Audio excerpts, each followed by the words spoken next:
அவர் சொத்தெல்லாம் வந்து குடிச்சாரு, இந்த மாதிரி தப்பு தப்பா போய் தான் அழிச்சாரு. சத்தியமா அது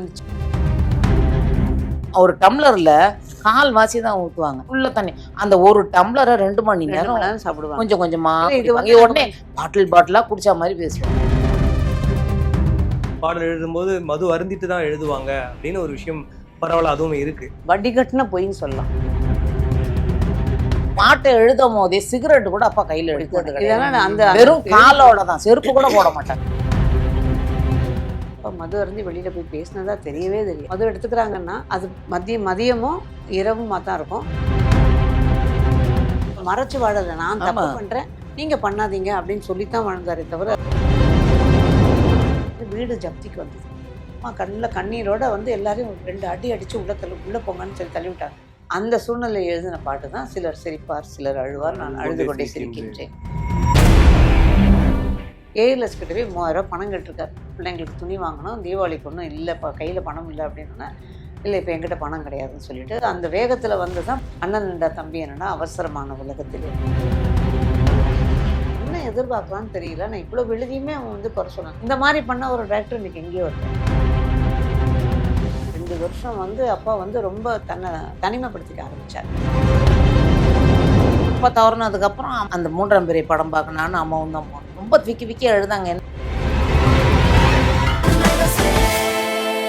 The Chennai Silks in Mega Summer Sale. உங்களுக்குள்ள கருத்து வேறுபாடுகள் இருந்தாலும் இறுதியில வந்து அவர் ஒரு முதலமைச்சரா இருந்தா கூட அவ்வளவு இறங்கி நிறைய விஷயங்கள் பண்ணாங்கன்னு நீங்க அப்படி பார்த்து வியந்த விஷயம் அவங்க 2 பேரோட நட்புல இல்ல ஏதாவது? அப்பாவோட பிறந்த நாளுக்கு ஸ்டேஜ்ல வந்து அவர் வந்து அச்சம் என்பது மடமையாடு அந்த பாட்டெல்லாம் போட்டு எழுதுற அந்த கவிஞர் வந்து இவ்வளவு பிரமாதமா பாட்டை எழுதுற கவிஞர் வந்து அடுத்தவங்க மனசு புண்படுற மாதிரி எழுதக்கூடாதுன்னு அப்பாவை சொன்னார். அப்பா கண்ணா பின்னான்னு எழுதிடுவாங்க கோவம் வந்துச்சுன்னா. அது மாதிரி வந்து இவங்க கல்யாணத்துக்கு வந்து நான்லாம் வந்து அப்போ 4ஆவது என்னமோதான் படிச்சுட்டு இருந்தேன். அப்போ அவ வந்து நான் எங்க அத்தை பசங்க எல்லாம் பொம்பளை பிள்ளைங்கலாம் இந்த சைடு, அந்த பக்கம் வந்து எங்க அண்ணன் எங்க சித்தப்பா பசங்க எல்லாம் ஆம்பளை பிள்ளைங்களாம் அந்த பக்கம். அங்க யார் விஐபி வராங்களோ நாங்க சொல்லுவோம் எங்கள்கிட்ட தான் வருவாங்க, எங்கள்கிட்ட தான் சொல்லுவோம். அப்ப எம்ஜிஆர் வரும்போது நாங்க சொன்னோம் எங்கள்கிட்ட தான் வருவார் பாருன்னு. எங்க 2 பேர்ட்டையும் வரல, நேரா போயிட்டார். போனோடனே எங்க அண்ணனுங்களே நினைச்சா போன ஒரு ரிட்டர்ன் வந்து திருப்பி வந்து எங்க கிட்ட வந்து தொப்பியை கழட்டி தலையை குனிஞ்சு பன்னீர் நீங்க எட்டல எங்களுக்கு பன்னீரை தெளிச்சோம். தெளிச்சாடுதா அந்த மாதிரி அது மறக்கவே முடியாது. அது எங்களுக்கு வந்து பார்த்தா அப்பதான் நாங்க தான் கத்துனோம். அது எங்களால் மறக்கவே முடியல. கல்யாணத்தும் போதுதான் அவருக்கும் கலைஞருக்கும் ஒரு பிரிவு வந்து ஏடிஎம்கே தொடங்கின காலகட்டம் 72ல கரெக்டா அப்பதான். ஸோ ஆனா அதுக்காக வந்து அவர் கலைஞர் தலைமையில் தான் என்னோட கல்யாணம். ஸோ அந்த கல்யாணத்துக்கும் வராம இருக்கக்கூடாதுங்க. 2 வேளையும் வந்து கலைஞருக்கு பின்னாடி சீட்ல உட்காந்துருப்பாரு. பிரிவுக்கு அப்புறமாவே? ஆமா, அவரும் நெடுஞ்செழியனும் உட்காந்துருப்பாங்க, நெடுஞ்செழியும் உட்காந்துருப்பாங்க, கலைஞரும் முன்னாடி உட்காந்துருப்பாங்க, அவர் பின்னாடி சீட்ல உட்காந்துருப்பாரு. 2 வேளையும் வந்து பார்த்துட்டு கலந்துக்கிட்டாங்க. இந்த மாதிரி ஒரு அவங்களுக்குள்ள கருத்து வேறுபாடுகள் வந்து கூட அரசவை கவிஞரா இவரை வந்து ஆக்குறது அப்படின்றதெல்லாம் அது எப்படி இருந்துச்சு உங்களுக்கு? உங்களுக்கு ஞாபகம் இருக்கு, ரொம்ப சின்ன பொண்ணா இருப்பீங்கன்னு நினைக்கிறேன். இல்ல எனக்கு வந்து அரசவை கல்யாணம் எனக்கு கல்யாணம் பையனே பெரிய பையனும் மறந்துட்டான். அப்ப எங்க அண்ணன் கல்யாணம் நடந்தது, எங்க பெரிய அண்ணன் கல்யாணம் நடந்த சமயம் அது. அதனால வந்திருந்தாங்க. வந்து அப்புறம் அப்பா வந்து அவங்க ரிசப்ஷன் எங்க அண்ணன் ரிசப்ஷன்ல மாலை மரியாதைலாம் பண்ணி தேங்க் பண்ணாங்க எம்ஜிஆருக்கு. வந்திருந்தாரு. இப்போ ரொம்ப சந்தோஷமான ஒரு விஷயம். ஏன்னா அரசவை கவிஞர் ஆக்கியிருக்காங்க அப்பாவை அப்படின்னா அப்படி ஒரு பெருமையாகவும் சந்தோஷம். இதுலயும் வந்து எங்க ஃபேமிலியிலே வந்து எங்க அப்பாவுக்கு வந்து ஒரு பெரிய ஒரு தெய்வம் யாருன்னா தேவரையா. ஏன்னா நாங்க கொடுக்குற பேட்டியில அதை மறக்காம நாங்க சொல்லணும். ஏன்னா நன்றி கடன் பட்டிருக்கோம் அவருக்காக நாங்க. அதனால வந்து அவரு சின்னப்பா தேவரையா. சின்னப்பா தேவரையா என் கல்யாணத்துல அதுக்கு முன்னாடி இருந்தே அப்பாவோட அவர் ரொம்ப க்ளோஸ். பட் என் கல்யாணத்தும் போது அப்பாவுக்கு வந்து கையில பணம் கிடையாது. கல்யாணம் நிச்சயம் ஆயிடுச்சு. 1 மாசத்துல கல்யாணம். மண்டபமும் இல்ல, மண்டபமும் கிடைக்கல. கோவில்ல கல்யாணம் பண்ணி ஒரு ரிசப்ஷன் கொடுக்கலான்னு நினைக்கும்போது தேவரையா வந்து அந்த சமயத்தை ஏதோ கம்போசிங்க்கு அப்பா வர சொல்லியிருக்காங்க. அப்பா போகல அன்னைக்கு, இந்த மாதிரி பொண்ணு பார்க்க வந்திருக்காங்க இது. அப்புறம் அவர் விஷயம் தெரிஞ்சுக்கிட்டு திரும்ப அப்பாவை கூப்பிட்டு எல்லாம் பேசினோன்னே இந்த மாதிரி கல்யாணத்தை பற்றி யோசிச்சுட்டு இருக்கோம் அப்படின்னா, நான் பணம் தரேன், மண்டபம் கட்டி கல்யாணம் பண்ணி கோயிலெலாம் பண்ண வேண்டாம், மண்டபத்தை கட்டி கல்யாணம் பண்ணுன்னு. எங்கள் கல்யாணத்துக்கு மண்டபத்தை கட்டி அதாவது ஒரு கல்யாண ஹாலு, ஒரு சமயக்கட்டு, ஒரு டைனிங், கவிதா ஹோட்டலில் அந்த ஆழ்வார்பேட்டையில் அங்கே கட்டி அதில் என்னோட கல்யாணம் நடந்தது. தேவர் திருமண மண்டபம்னே இருக்கும். அதுல ஒரு 100 கல்யாணம் நடந்துருச்சு, என் கல்யாணம் உட்பட. அதுல வந்து நான் 100 கல்யாணம் நடந்துருச்சு அந்த இதுல. அந்த மாதிரி அந்த மாதிரிக்கு அப்புறம் தான் துரை சொல்லி தான் தெரியும், அண்ணன் சொல்லி தான் தெரியும். அன்னைக்கு ஃபுல் டே முந்தின நாள் மாப்பிள்ளை அடுப்புலேருந்து எல்லா நேரமும் அவர் இந்த தேவரையா அந்த ஃபோட்டோவில் கூட இருப்பாங்க, பார்த்தீங்கன்னா தெரியும். எல்லாரோடையும் சிரித்து பேசிகிட்டு இருப்பாங்க. என்னன்னா ஏதாவது ஒரு கஷ்டம் அப்படின்னா அந்த நேரத்துக்கு நம்ம பணம் கொடுத்து எல்லாம் பண்ணிடணும் அப்படிங்கிற மாதிரி இதுக்கு தாய்மாமனோட அந்த நலங்கு வைக்கிறது கூட இந்த தேவரையா வச்சாங்க. அந்த நலங்கு வைக்கிறது கூட 40,000 ரூபாய் அவர் அந்த அந்த காலகட்டத்திலேயே கொடுத்தாரு. ஏதோ நிறையவே கொடுத்தாங்க. இல்ல இன்னைக்கும் அந்த அவர் கொடுத்த வந்து அவர் அது போக எங்க எல்லாருக்கும் கிஃப்டா கொடுத்தது எல்லாருக்கும் ஒரு கிலோல வெள்ளி குடம். இன்னைக்கும் நாங்க பிரார்த்தனை பண்ணிக்கிறோம் அவர் குடும்பம் எங்க இருந்தாலும் நல்லா இருக்கணும். எங்க அம்மா தான் சொல்லுவாங்க, இன்னைக்கு நீங்க பொம்பளை பிள்ளைங்களா இன்னைக்கு இருக்கீங்க அப்படின்னா அது அந்த ஐயாவோட தான். அது அவர் குடும்பம் நல்லா இருக்கணும். நான் ஒரு நாள் பிரார்த்தனை சாமி கிட்ட பிரார்த்தனை பண்ணிப்போம். அதுதான். பாகுபாடு இருக்குமா ஆண் பிள்ளை பெண் பிள்ளை வீட்டுல இருக்கும்போது? ஆனா அப்பா வந்து அந்த வித்தியாசம் பார்க்கல. பொன் குழந்தைங்க அந்த வளர்ப்புல வித்தியாசம் பார்க்கல. அந்த வளர்ப்புங்கிறது வந்து எல்லாருக்கும் சாப்பாடு, உப்பாடு, துணிமணி அதெல்லாம் நம்ம என்ன நினைக்கிறோமோ கிடைக்கும். ஆனா அந்த ரெஸ்ட்ரிக்ஷன்ஸ் அப்படிங்கிற போது பெண் பிள்ளைங்களுக்கு சில கோட்பாடுகள் இப்படித்தான் இருக்கணும்னு. ஆம்பளை பிள்ளைங்களுக்கு நீங்க எப்படி வேணா இருக்கலாம். எப்படி அதாவது ரொம்ப கட்டுப்பாடு இல்லாதனாலதான் வந்து அனந்தமி யாரும் தப்பு பண்ணல. பண்ணல. அதனால வந்து அப்ப கட்டுப்பாடா இருந்திருந்தா அது என்னன்னு மீறிட்டு போயிருந்திருப்பாங்க. அது மாதிரிலாம் இல்ல அப்பா. அப்பா வந்து விடுற இடத்துல விடுவாங்க, பிடிக்கிற இடத்துல பிடிப்பாங்க. அதனால வந்து இவங்க யாருமே எந்த ஒரு தப்பும் பண்ணாம வந்த காரணமே அப்பாவோட வளர்ப்பு தான். இடையில அம்மா ஒரு குறிப்பிட்டிருந்தாங்க, அதாவது வந்து பசங்க முன்னாடியே அப்பா வந்து குடிப்பாங்க, சோ அதை வந்து ஒளிமறைவு வச்சிருக்க மாட்டாங்க. அதனால அதை பார்த்தே என்னோட அண்ணன் தம்பிங்களுக்கு பெருசா யாருக்கும் அந்த ஆமா, அந்த பழக்கம் பழக்கம் கிடையாது. டேஸ்ட் பண்றியான்னு கூட கேட்பாங்க. டேஸ்ட் பண்ணி பாக்குறியா அப்படின்னு. அப்புறம் வேணாம் அப்படின்னு அம்மா மட்டும் சத்தம் பண்ணாங்க, என்னது இது அப்படின்னு. பட் டேஸ்ட் பண்ணணும். என் பையன் வந்து 10 மாசம் இருக்கும். அவன் எந்த பொசிஷன்ல படுத்தாலும் சாஞ்சாட்டம்மா ஆடுனா ஆடுவான். படுத்திருந்தா கூட வந்து தொப்பையை தூக்கி தூக்கி போடுவான். அப்பாவுக்கு ரொம்ப பிடிக்கும் அவனை. ஒரு நாள் அப்பா ஒரு மூடி ஃபுல்லா ஊத்தி விட்டு அவனுக்கு பாரு பாரு அவன் என்ன இது என்ன அட்டகாசம் பண்ண வரான் பாரு அப்படின்னாரு. அதையும் ஜீர்ணிச்சிருச்சு என் புள்ள. ஆனா இப்ப அவர் மேல அந்த ஒரு விமர்சனம் வச்சிருப்பாங்க இல்லையா, மது மாதம் தவறான பக்கம் போயிட்டாங்க. அது அது என்னைக்காவது லேட்டர் பீரியட்ல வந்து அப்பா உணர்ந்து அது வருந்திருக்காங்களா அதுக்காக? இருக்கணும்னு நினைக்கிறேன். ஏன்னா அந்த கடைசி ஒரு 2 வருஷம் வந்து அப்பா வந்து ரொம்ப தன்னை தனிமைப்படுத்திக்க ஆரம்பிச்சாரு. மனசுக்குள்ள என்ன இது அப்படிங்கிறது நமக்கு யோசிக்க இது நமக்கு தெரியல. பட் ஆனா அந்த கொஞ்சம் கொஞ்சமா நைட்ல வந்து உட்காந்துட்டு யோசிச்சுட்டே இருப்பாங்க. பட் ட்ரிங்கை குறைச்சிட்டாங்க. எப்பவுமே அப்பா ரொம்ப சாப்பிட மாட்டாங்க. அதுலயும் அந்த அளவை ரொம்ப குறைச்சிட்டு சிந்தனை பாட்டு கேட்பாங்க. நிறைய தான் எழுதின நிறைய பாடல்கள் வந்து ஒரு 3 பாடு குறிப்பிட்டு வந்து அப்பா ரொம்ப, அதாவது நூல்வேலி படத்துல வரும், மௌனத்தில் விளையாடும் மனசாட்சியன்னு ஒரு பாட்டு. அப்புறம் நல்லவருக்கு எல்லாம் சாட்சிகள் 2 ஒன்று மனசாட்சி. திரும்ப திரும்ப ரிப்பீட் பண்ணிக்கிட்டே இருப்பாங்க. அப்பவே அம்மா சொல்லுவாங்க, என்னமோ அவருக்கு கவலை, வெளியில சொல்ல மாட்டாங்க. யார்கிட்டயுமே ஷேர் பண்ண மாட்டாங்க. அம்மாட்ட கூட ரொம்ப சட்டுன்னு சொல்லிடும். தன்னோட கஷ்டம் தன்னோட போகும். அதனாலதான் நான் மனசுக்கு சில இப்ப நினைச்சா சில நேரம் அழுவேன். அழுவதற்கென்றே படைத்தாலும் என் தாயின்னு ஒரு இதுல எழுதியிருப்பாங்க. நிஜமாவே போட்டிருக்கு. அவர் ஆரம்ப காலகட்டத்திலேருந்து ரொம்ப நல்ல மனுஷனா வாழ்ந்ததுனால தான் கடைசி வரைக்கும் கஷ்டப்பட்டாருன்னு நினைப்பேன். ஏன்னா யாருக்கும் இல்லைன்னு சொன்னது கிடையாது, வளரக்கூடாது அப்படின்னு நினைச்சது கிடையாது, அடுத்தவன் சொத்தை பிடுங்கி சாப்பிடணும்னு நினைச்சது கிடையாது. இது எந்த இதுவுமே இல்லாம அவர் வாழ்ந்த மனுஷன். அவரோட சந்தோஷம் அப்படின்னா அவர் பாட்டுக்கு அந்த குழந்தைங்களோட விளையாடுறது, இந்த கொஞ்சம் ட்ரிங்க் பண்ணுறது, மற்றபடி வந்து ரொம்ப பெரிய இதுவாகவே சொல்ல மாட்டேன். கண்ணதாசன் ஐயா வந்து சில நேரங்கள்ல வந்து பாடல் எழுதும்போது மது அருந்திட்டு தான் எழுதுவாங்க அப்படின்னு ஒரு விஷயம் பரவாயில்ல, அதுவும் இருக்கு. ஸோ அதுக்கு ஒரு கிளாரிஃபிகேஷன் உங்க சைட்ல இருந்து அது எந்த அளவுக்கு உண்மை? அது வட்டி கட்டின பொய்ன்னு சொல்லலாம் எனக்கு தெரிய.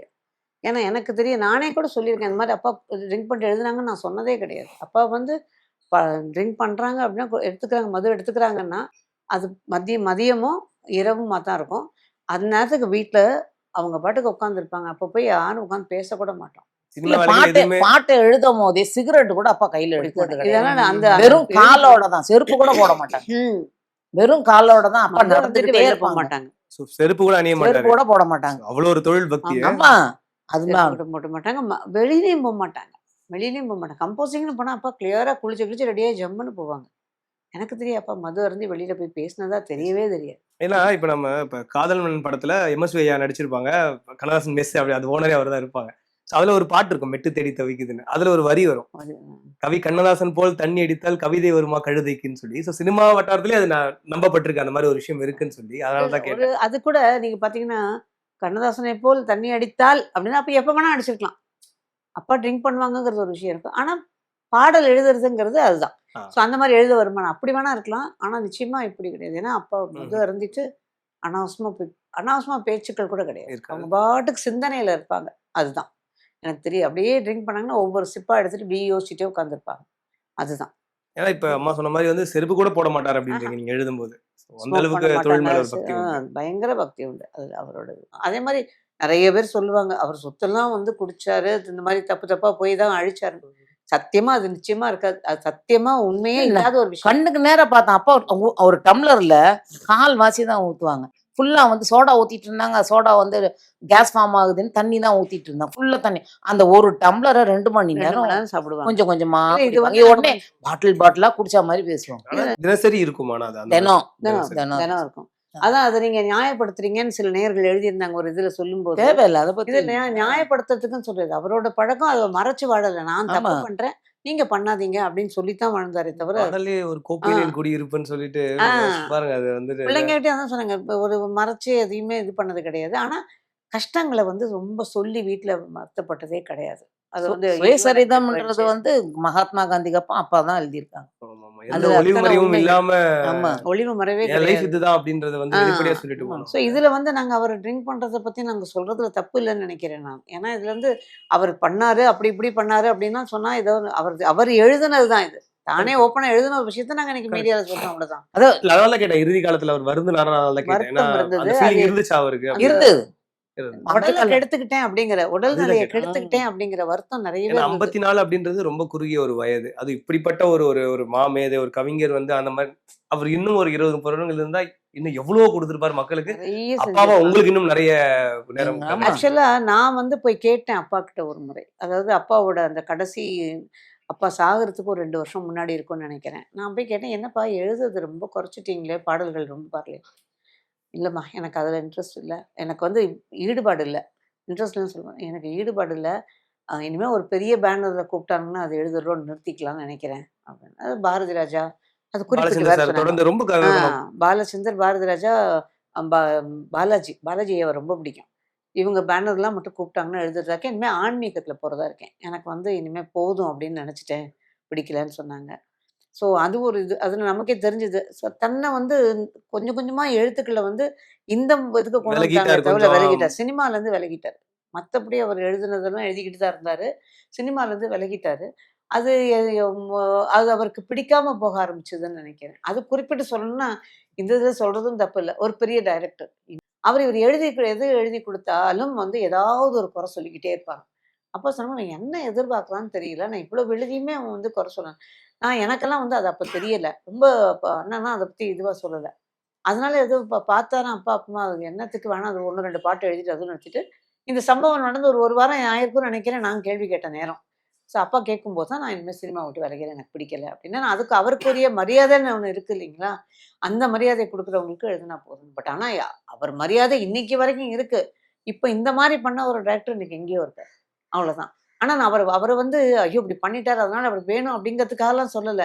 ஆனா நம்ம என்னைக்கும் இதே மாரியே இருந்துருவோம் அப்படிங்கிற ஒரு சின்ன கர்வம் இருந்தது பாருங்க. அந்த கர்வம் தான் இன்னைக்கு பிரச்சனைக்கே காரணம். பட் அப்பாவுக்கு என்னைக்குமே அது இருந்தது கிடையாது. நான் தான் வசந்தவன், என்னால தான் எழுத முடியும்னு அவர் நினைச்சது கிடையாது. என்ன மாரி இன்னொருத்தனும் வருவான், அடுத்தவன் எழுதுனதும் நீ பிரமாதமா எழுதுறான் அப்படின்னு அந்த போற்றி புகழக்கூடிய மனப்பக்குவம் தான் அப்பாவுக்கு நிறைய இருந்தது. அவர் ரொம்ப பக்குவப்பட்ட மனிதர். சோ அவருக்கு கடவுள் நம்பிக்கை ஆரம்பத்துல இருந்து இருந்துச்சா? இல்ல அந்த டைம்ல தான் வந்ததா அவருக்கு? ஏன்னா எங்களுக்கு திராவிட இயக்கத்துல இருந்தவங்க ஆமா. 40கள்ல. அதனால கேட்கிறேன். இல்ல அப்பா வந்து நாத்திகவாதியா இருந்தவர் தானா. அது நாங்க படிச்சு தெரிஞ்சுக்கிட்டோம். அதுக்கப்புறம் அப்பா சொல்லும்போது 1, 2 விஷயங்கள தெரிஞ்சுக்கிட்டோம். மத்தபடி ஃபுல்லா தெரியாது. நாங்க பார்த்த நாள்ல இருந்து அப்பா ஆத்திகவாதி தான். ஆ. ஆமா. ஆத்திகத்துல உங்க இருந்தாரு. நினைவு தெரிஞ்சதுல ஆன்மீகம் இருந்து. தான். கிருஷ்ணன் தான் பயங்கர கிருஷ்ணர் பைத்தியம். பைத்தியம். கிருஷ்ணாவை நினைச்சிட்டு எப்பயும் கிருஷ்ணா கிருஷ்ணான்னுவாங்க. கிருஷ்ண ஜெயந்திக்கு பார்த்து நாங்க கிருஷ்ண ஜெயந்திலாம் அம்மா வீட்ல அப்பா வீட்ல வழக்கம் கிடையாது. அப்பாக்காக அதை எடுத்து கிருஷ்ணன் கும்பிட்டாங்க. பண்ணுவாங்க. அது என்னன்னா அந்த அப்பாவோட என்ன தரம் வசந்தன் என்ன தரம் பண்ணுவோம், எல்லாம் கடையில இருந்து தான் வாங்கிட்டு வருவோம். வீட்ல பண்ற பலகாரம் இல்ல. எல்லாத்தையும் வந்து இப்ப இலையில போட்டு எல்லாம் ரெடி பண்ணி வச்சுட்டு அவன் 8 மணிக்கு ரெடி பண்ணிடுவான். இவர் 12 மணிக்கு வர வரைக்கும் ஃபேன் காத்துல வந்து இலையெல்லாம் ஆடும். கிருஷ்ணரோட ட்ரெஸ் எல்லாம் ஆடி ஆனா கிருஷ்ணர் பிறக்கிற நேரம்னு சொல்லணும். அப்பதான் 12 மணிக்கு பிறந்தாராம். அப்ப உட்காந்து அப்பா தீபம் காமிச்சு சாமி கும்பிட்டுட்டு எல்லாம் அம்மா கத்துவாங்க. நம்ம தான் சாமிக்கு வெயிட் பண்ணணும். சாமி நம்மளுக்கு வெயிட் பண்ணுது. நம்ம கத்திக்கிட்டே இருப்பாங்க. அப்பா 12 மணிக்கு வந்து தீபம் காமிப்பாங்க. வீட்டுக்கும் இது எல்லாமே வரும், பிரசாதங்கள் வரும். அப்பா அதுக்குரிய மரியாதையை கொடுத்து எல்லாம் பண்ணுவாங்க. துர்நூறு பூசி அப்ப பொங்கல் குளிச்சுட்டு வந்தா அப்பா துர்நூறு பூசிலாம் நான் பார்த்துருக்கேன். அப்பா சோப் யூஸ் பண்ணது கிடையாது. அப்பா மேல ஒரு வேர்வை வாசனையே அது வராது. என்ன காரணம் அது? அது இது நாங்களும் கேள்விப்பட்டிருக்கோம். ஆமா. சோப்பு பயன்படுத்த சோப்பே மாட்டாரு. கிடையாது. யார்ட்லி பவுடர் யூஸ் பண்ணியிருக்காங்க. யார்ட்லி சோப்பே powder. யூஸ் பண்ணது கிடையாது. இல்ல சென்ட் கேட்டிருக்கீங்களா என்னைக்காவது? என்னப்பா சோப்பு? இப்பதான் நாங்க அதான் சொன்னேன். அதான் உங்களுக்கு அது எல்லாத்தையும் இப்பதான் தெரியுது. நம்ம அப்பாவை வந்து நெருக்கமா பார்த்து இப்படியெல்லாம் இருந்திருக்கிறீங்களே அப்படின்னு கேட்கணும்னு நினைச்ச கேள்விகள் எல்லாம் இப்பதான் வருது. இப்பதான் வருது. இல்ல இப்பதான் வருது. நீங்க அப்ப யாராவது அப்ப அம்மாவோ இல்ல வேற யாராவது அவர்கிட்ட கேட்டிருக்காங்களா? ஏன் பயன்படுத்த மாட்டீங்க சோப்பு அப்படின்னு சொல்லி? அந்த மாதிரி நீங்க அந்த கதையை எதாவது அது தெரியல. கேட்டிருக்கீங்களா? இல்ல. தெரியல. ஒரு ஒரு ஆ. வித்தியாசமா பயங்கர இருக்கு. எங்களுக்கே ஒரு எண்ணெய் மட்டும் ஆச்சரியம் அம்மா தான். வைக்கணும் தலையில. ஆ. எண்ணெய் வந்து அம்மா தான் வச்சு கொடுக்கணும் தலையில. அதுக்கப்புறம் தான் குளிக்க போவாரு. அதெல்லாம் அம்மா தான் பண்ணுவாங்க. எனக்கு ஏற்படுற தனிப்பட்ட நடக்கிற விஷயங்களை பாடல்களை வெளிப்படுத்திருக்காரு. இப்ப வந்து நாங்க நிறைய பேர் சொல்லி கேள்விப்பட்டிருக்கோம். இப்ப விஸ்வநாதன் வேலை வேண்டும், அந்த ஆமா. சிவகாமி என் மகனிடம், நலந்தானா நலந்தானா உடலும் உள்ளவும் நலந்தானா, அண்ணாதுரை அவர்கள் வந்து ஐயா வந்து உடம்பு சரியாம இருந்த காலகட்டம். ஸோ இது மாதிரி ஒரு ஒரு பாடல்களை வந்து அந்த சுச்சுவேஷனுக்கு ஏத்த மாதிரி பாடியிருக்காரு. அதை பத்தி ஏதாவது உங்களுக்கு அப்ப ஷேர் பண்ணிருக்காங்களா? இல்ல சூழ்நிலைக்கு அதாவது ஏற்ப வந்து தன்னோட பாடல்கள்ல வந்து சொல்லியிருக்கிறாருன்னு. அந்த வயசுல வந்து எங்களுக்கு இத பத்தி தெரியாது. லேட்டர் பாட்டுல கூட அதில் அதுக்கப்புறம் அந்த அன்னைக்கு ஏன் இது நடந்ததுன்னு அம்மாட்ட கேட்டு அது வந்து தெரிஞ்சுக்கிட்டோம். அப்பதான் அம்மா நடந்ததெல்லாம் சொல்லுவாங்க. அம்மான்னு எல்லாமே சொல்லுவாங்க. சிலர் சிரிப்பார், சிலர் அழுவார் பாட்டு வந்து வீட்ல வந்து தமுக்கு கொட்டி அப்பா யாருக்கோ போட்ட ஜாமீன் கையெழுத்துல அப்பாவ வந்து அவர் பணம் கட்டாம மாட்டி விட்டுட்டு, அந்த பிரச்சனையில வந்து வீடு ஜப்திக்கு வந்தது. ஆமீனா வந்து ஜப்தி பண்றதுக்கு வந்தாங்க வீட்ட. அது எனக்கு நல்ல பசுமையா ஞாபகம் இருக்கு. நாங்கலாம் வெளியில இருந்தா அப்ப இந்த தமுக்கு கொட்டுவாங்க இல்லீங்களா? அத கொட்டும்போது எங்களுக்கு வந்து அது ஏதோ மேளம் தட்டுறாங்க அப்படி ம். இப்படிங்கிற மாரி அந்த வயசுக்கு அவ்வளோதான். ஒரே நாங்கலாம் சிரிச்சு கிரிச்சு பாரு மேளம் கொட்டுறாங்க அப்படி இன்னும் அந்த அவர் கருப்பு ட்ரெஸ்ஸ போட்டுக்கிட்டு வந்து அந்த மேளம் கொட்டுனது கூட ஞாபகம் நிக்கிறவரு. இருக்கு இன்னும். அதெல்லாம் மறக்கல.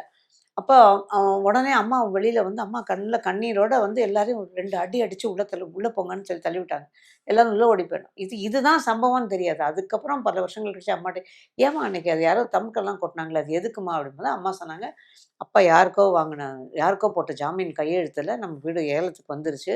அந்த ஏலத்துக்கு வந்தத வந்து தமுக்கு கொட்டி வந்தாங்க. அதுக்குள்ளேயும் ஏற்பாடு பண்ணி அப்பா பணம்லாம் கட்டிட்டாங்க. பட் அப்பா வந்து அப்ப கம்போசிங்ல இருந்திருக்காங்க. கம்போசிங்ல இருக்கும்போது அந்த சூழ்நிலை, அந்த சிச்சுவேஷன் கரெக்ட்டா அதுக்கேத்த மாரி அமைஞ்சிருக்கு. ஃபோன் பண்ணி இந்த மாரி அமீனா வராங்கன்னோனே, உடனே அப்பா வந்து பணம் ஏதோ ஏற்பாடு பண்ணி கட்டிட்டு, அந்த சூழ்நிலையில எழுதின பாட்டு தான் சிலர் சிரிப்பார், சிலர் அழுவார், நான் அழுது அழுது கொண்டே கொண்டே சிரிக்கின்றேன். சிரிக்கின்றேன். ஆ. ஸோ அந்த இது. அதுக்கப்புறமும் பார்த்தீங்கன்னா, அண்ணன் என்னடா தம்பி என்னடா அவசரமா? அதுதான் சொல்ல வந்தேன். அது வந்து ஏ.எல். ஸ்ரீனிவாசன் அவரோட சகோதரர். பட் எந்த விதத்துலயுமே அப்பா கிட்ட வந்து அவரு பெரிய பாசம் காட்டுனதா எனக்கு தெரியும். மந்தவெளியில ஒரு 3 விஷயம். வீடு வித்து அவங்க அக்காவோட 3 பொண்ணுக்கும் 2 பொண்ணுக்கும் அப்பா கல்யாணம் பண்ணி வச்சாங்க.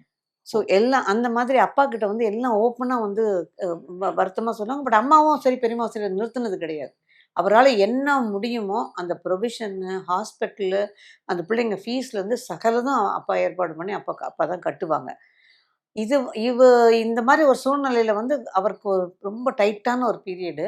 அப்ப போய் பணம் கேட்டுருக்காங்க. அதாவது தீபாவளிங்கும்போது நாங்கலாம் அழுதோம். அதுவும் நல்லா ஞாபகம் இருக்கு. அப்பா ரூம் போய் "அப்பா ட்ரெஸ் வாங்கலப்பான்னு" சொல்லி கேட்டுக்கிட்டு இருந்தோம். "பட்டாசு வாங்கலப்பா" அப்படின்னு.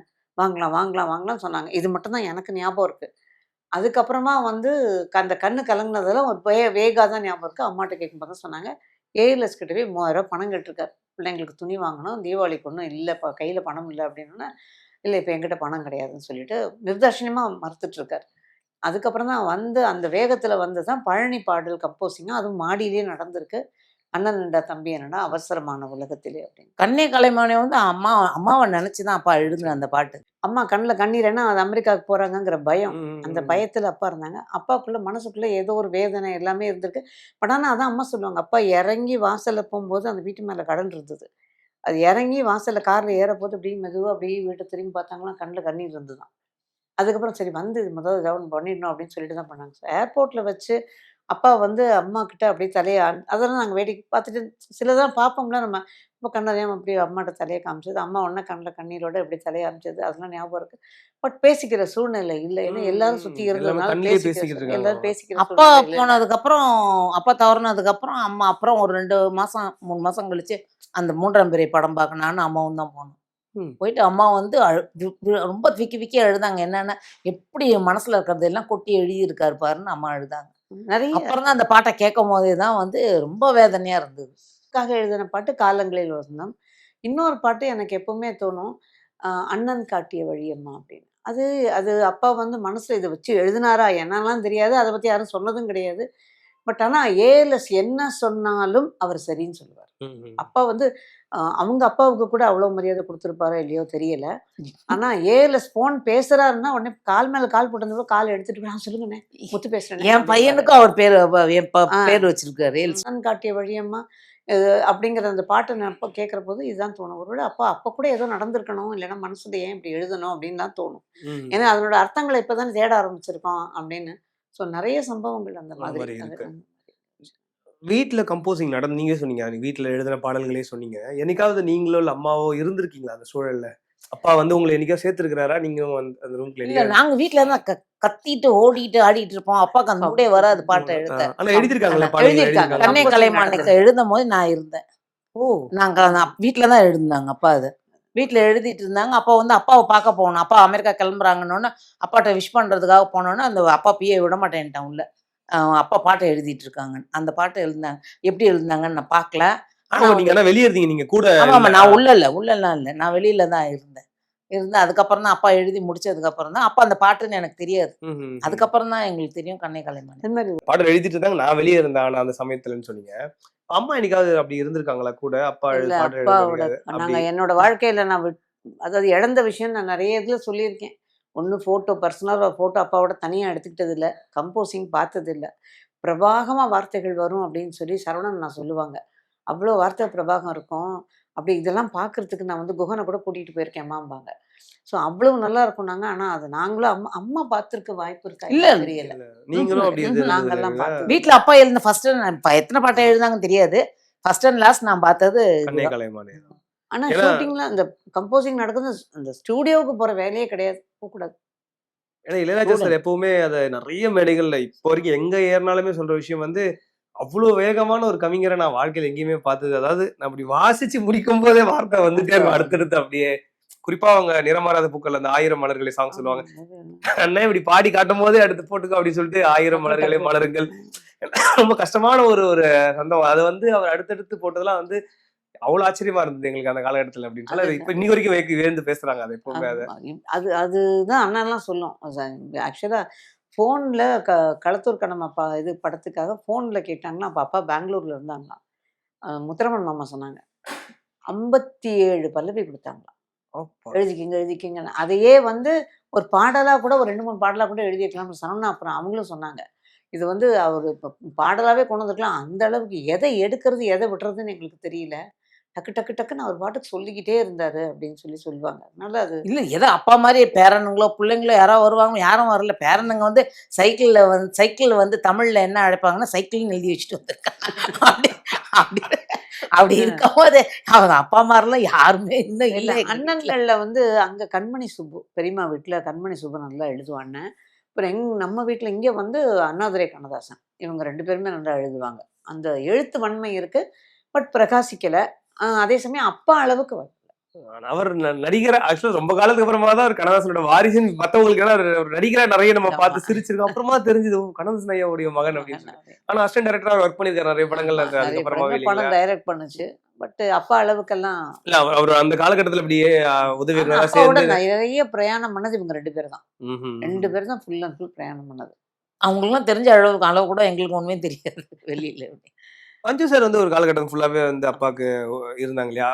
அப்பா சொல்ல அவர் தான் பாடல் எழுதுவாரா இல்ல எப்படி இருக்கும்? அது சொன்னேன். பஞ்சண்ணா வந்து எங்க வீட்லயே இருந்தாங்க. அப்பாவோட மூத்த அண்ணனோட மகன். ஸோ அவங்க ஃபேமிலி கொஞ்ச நாள் இங்கே மாடியிலே தான் அப்பாவை வச்சுருந்தாங்க, அவங்க கொஞ்சம் செட்டில் ஆகிற வரைக்கும். அதுக்கப்புறம் அவங்க வேறு வீடு மாற்றி, அதுவும் அப்பா வாங்கின வீட்டுக்கு மாற்றி அனுப்பி விட்டுருந்தாங்க, சாந்தோமில் விசனமா மாவட்டத்துக்கு பின்னாடி. அதுக்கப்புறமா பஞ்சண்ணா வந்து தனியாக இங்கே மாடியில் இருந்தது. பஞ்சண்ணா வந்து எங்கே போனாலும் அப்பா கூட்டிகிட்டு போவாங்க. பஞ்சண்ணா வந்து அப்பா சொல்ல பஞ்சண்ணா தான் ஃபுல்லாக எழுதுவாங்கன்னு சொல்லுவாங்க. அதுக்கப்புறமா தான் தெரியும் வந்து இப்போ எனக்கு வந்து ஒரு சின்ன பழக்கம் உண்டு. சுசீலாம்மா பாட்டு நோட் போட்டு எழுதி வைப்பேன். அந்த எழுதுகிற எழுத்துக்கள் வந்து ராதையின் நெஞ்சுமே கண்ணனுக்கு சொந்தமே அப்படின்னா அந்த ரா போட்டுக்குவேன், நே போட்டுக்குவேன், கா போட்டு, ஸோ அப்புறமா அதை ஃபில்அப் பண்ணிப்பேன். அந்த மாதிரி இது வந்து ஆக்சுவலாக பஞ்சன்னா இது அப்படி தான் பண்ணுவாங்களாம். அந்த நாள் எழுத்துக்களை போட்டுருவாங்களாம், போட்டுட்டு அதுக்கப்புறமா அதை ஃபில்அப் பண்ணிப்பாங்க. அந்த முதல் எழுத்து போட்டுருவாங்களாம். ஹின்ஸ் டெவலப்மெண்ட் மாதிரி அதுக்கப்புறம் திரும்ப ரீகலெக்ட் பண்ணி எழுதிடுவாங்களாம். ஃபுல்லாக அப்பா சொன்னதெல்லாம் வச்சு எழுதிடுவாங்களாம் ஃபுல் அண்ட் ஃபுல். ஸோ அந்த மாதிரி தான் பண்ணுவாங்கன்னா, ஆனால் கூடவே பஞ்சனை நிறைய பிரயாணம் பண்ணுச்சு.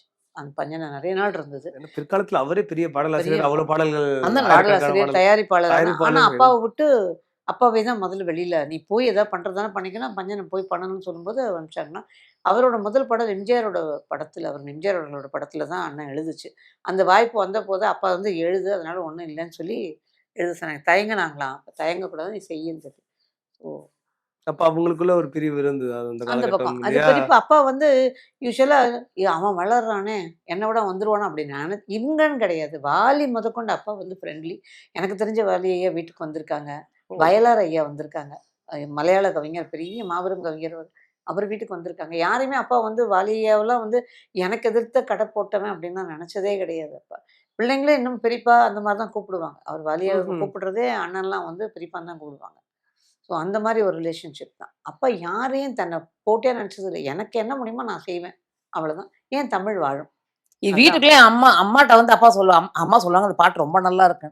நான் எழுதினது தான் அப்படின்னுவாங்க அப்பா. இல்ல இல்ல அந்த வாலி அவங்க எழுதினதுன்னு. இல்ல நான் எழுதினதுன்னு. நல்லா கேளுங்க அது வாலி எழுதினது அப்படின்னுவாங்க. அந்த அவர் மாதிரி. சில நேரம் அந்த குழப்பம் ஏற்படும் சொல்லுவாங்க. இது நம்ம எழுதுனதா ஆமா. அவர் எழுதுனதான்னு மறந்துருச்சு ஆமா அப்படின்ற மாதிரி. எங்களுக்கே குழப்பம் வரும். எங்களுக்கே அதுல ரொம்ப எம்ஜிஆர் நல்லா அவர்கள் தான் கரெக்டா சொல்லுவாங்களாம். ஓஹோ! இவர் இது வாலி பாட்டு அப்படின்னு. ஒரு முறை எம்ஜிஆருக்கும் அப்பாவுக்குலாம் பெரிய பிரச்சனை ஓடிட்டு இருக்கும்போது, ஸ்ரீதரோட உரிமை குரல் படத்துல வந்து அவர் வந்து எப்படி இருந்தாலும் கண்ணதாசனை வச்சு அவருக்கு ஒரு பாட்டு எழுதணும்னு அவருக்கு ஆசை. ஸோ அப்பாவுக்கு வந்து கேட்டிருக்காங்க. அப்பா சொன்னா அவருக்கு பிரச்சனை இருந்தா நான் எழுதுறேன். நீங்க எழுதி குடுங்கண்ணே நாங்க பார்த்துக்குறோம் அப்படின்ட்டாங்களாம். அப்புறம் அப்பா எழுதி குடுத்துருக்காங்க. குடுத்ததுக்கப்புறம் போய் அவருக்கு அது மியூசிக் போட்டு காமிச்சோன்னு அவர் சொன்னார், இது வாலி பாட்டு மாதிரி தெரியலையே அப்படின்னாராம். அப்புறம் உண்மையை ஒத்துக்கிட்டாங்களாம் ஆமான்னு. அதனால எனக்கும் அவனுக்கும் தனிப்பட்ட பிரச்சனை. அது நீங்க அது போடக்கூடாது. டைட்டில் அவர் பேர் வரணும். அப்புறம் அப்பா பேர் டைட்டில்ல போட்டேன். அப்பாவோட கடைசி இதுக்கெல்லாம் எம்ஜிஆர் ரொம்ப நல்லா கூடவே இருந்து பண்ணார். இப்ப முதலமைச்சரா இருந்தாங்க அவங்க. அப்ப இருந்து கூடவே இருந்து பண்ணார் எல்லாம். Chennai Silks in summer mega sale. Chennai Silks summer mega sale. The Chennai Silks in Mega Summer Sale.